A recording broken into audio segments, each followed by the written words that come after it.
itdan suvoy qarzi bor akamiz uyini hech nima ko'zga ko'rinmasdan kalta yorib ishga ketgan ko'zlari sotuvga qo'yib yubordilar. Akamiz har juma hayit kuni ishlatar ekanlar, xolos mana bu narsani qolgan kuni ishlatishingiz mumkin prokatga beriladigan. Past raqamlar qonun to'g'magilarki, telefoningizni ko'tarishmaydi. Aytganimizdek, akamiz xo'p uyda sartaroshlar remont qilgan, sartaroshlar ham pulini bermoqlar, oxiri ustarasini tirab kelib olgan, oldin sartaroshlik qilishgan ekan.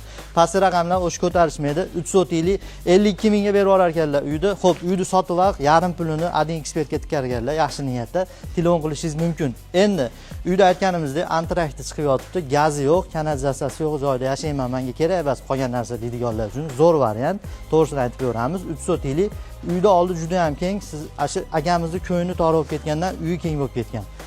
Akamizni hujur endi akamizni aytaveramizda, hayoti barday bo'lib ketdi, uylari ham o'sha hayotlar bilan bir xil barday bo'lib turibdi. Endi bu akaga yordam qiladiganlar karta nomer qoldirmaymiz, like bosib qo'ysalaring, o'sha ham yordam hisobida o'taveradi. Telefon qilsalaring 52 mingga problema zarur bo'lsa sotib olaverasiz. Sizga baraka. Farg'onada Marg'ilon bor, Marg'ilonda akvaparkda oldida 3 soti 4-5 xona uy bilan sizga. Bonusiga mana shu abdastani beradilar, baribir ishlatmas ekanlar. Jumavoy akamiz uyiga like bosib qo'yasiz. Bosh homiy Baraka Villas Group. Islomiy moliya asosi ustiga qurilgan.